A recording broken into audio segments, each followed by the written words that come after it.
Ok, les Cossack Squats, un de mes exercices favoris qui a contribué à l'obtention du fameux grand écart. C'est un mouvement que j'ai pratiqué presque exclusivement pendant quasiment un an. Donc je faisais pas de squat ni rien, enfin pas de squat à la barre, rien du tout. Je faisais principalement des split squats avec des fentes aussi, mais aussi le Cossack Squat, ce mouvement fabuleux. Bref, pour l'exécution de ce mouvement, je vais vous montrer rapidement dans un premier temps. Ici, j'ai un écart quand même assez conséquent et je vais tout simplement venir fléchir d'un côté. Donc là, j'ai les épaules basses, toujours loin des oreilles, je reste fier, je sors légèrement la poitrine. Je souffle en remontant.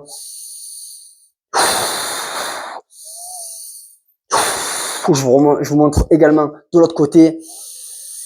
C'est la même chose. Donc là, on peut voir que la jambe tendue ici, j'ai les orteils qui sont dirigés plus ou moins vers l'avant. Mais je pourrais tout aussi bien les diriger vers le ciel pour essayer de gagner un petit peu en amplitude ici. J'étirerai également davantage les ischio-jambiers ici potentiellement. Là, qu'importe le Cossack Squat, votre Cossack Squat, celui que vous allez choisir, la forme qu'il aura, on essaye de le maintenir et de le surcharger progressivement. Donc pour le Cossack Squat, je préconise pas forcément de vous jeter sur la surcharge via des charges externes, donc notamment une veste lestée ou des haltères, mais plutôt de vous concentrer sur l'amplitude du mouvement et de viser ensuite peut-être le tempo. En fait, faire en sorte que vous soyez à l'aise avec ce mouvement, avec une amplitude complète. D'accord? Et ensuite surcharger avec des charges externes, donc des haltères c'est possible. Encore une veste lestée, je recommanderais plutôt la veste lestée pour ce mouvement. Vous pouvez aussi utiliser une barre, mais je suis pas forcément fan, ça va vraiment dépendre aussi. C'est un peu comme le squat, tout simplement la barre sur le dos. Les proportions anthropométriques jouent un rôle très important. Je suis pas forcément fan pour ce mouvement, de la barre, en tout cas pas pour moi. Pour d'autres ça pourrait suffire, mais moi je recommanderais plutôt la veste lestée ou encore les haltères. Bref, donc là, je vais vous montrer également ce qui est les deux facteurs limitants. Donc on a d'abord la souplesse, évidemment, l'écart de jambe. Donc là, pour pallier à ce problème, moi je vous recommande d'élever votre pied, d'accord, sur un support, comme je vais vous montrer dans un instant. Et le deuxième facteur, c'est la mobilité, la souplesse autour des chevilles. Donc là, je vous recommande évidemment d'élever vos talons. Donc soit via les chaussures de sécurité, bon, ça va bien toi, les chaussures d'haltérophilie, soit via les talonnettes, les supports dont on peut se servir pour élever et améliorer artificiellement sa mobilité de cheville. D'accord? Donc je vais vous montrer un petit peu à quoi ça ressemble en élevant le pied sur un support. Ok, donc là j'ai un support, donc pas très haut, faut pas que ce soit trop haut non plus. Mais voilà, ce support va m'aider essentiellement si j'ai des problèmes d'écart de jambe à réaliser le mouvement avec l'amplitude la plus complète possible.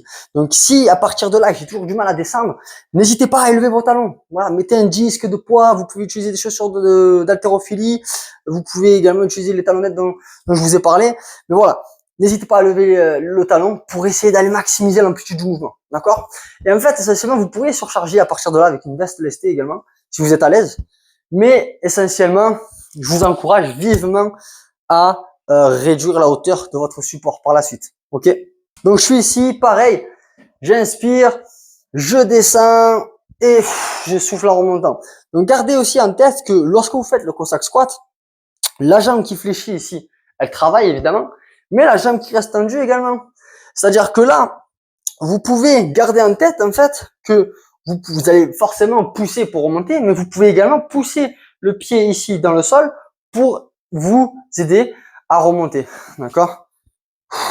Donc ça, c'est une option que je vous donne essentiellement. C'est sur cette jambe qui fléchit qu'on se concentre, puisque de toute façon, essentiellement, celle-ci, quoi qu'il arrive, elle va être étirée. Les adducteurs vont être étirés ici et vont donc se renforcer lors de la phase excentrique. Donc voilà, c'est une option à garder en tête également, notamment pour les personnes qui veulent renforcer leurs adducteurs dans une grande amplitude. Ok, on peut venir ici recruter de façon isométrique ces adducteurs avec la jambe qui reste tendue. Donc ici, en poussant le pied dans le sol quand je remonte. D'accord? Mais essentiellement, si ça vous gêne, ça vous pose un problème, qu'il y a une certaine douleur, ne vous concentrez pas trop dessus. Quoi qu'il arrive, comme je vous ai dit, les adducteurs vont être étirés lors de la phase excentrique, vont se renforcer. Concentrez-vous globalement sur la forme de votre Cossack Squat. Inspirez en descendant, soufflez en remontant, privilégiez l'amplitude. N'hésitez pas à réduire la hauteur de votre support. Et ensuite, continuez de surcharger avec une veste lestée notamment. Ou alors avec le tempo. Respectez également le schéma de répétition prescrit dans le programme. PS.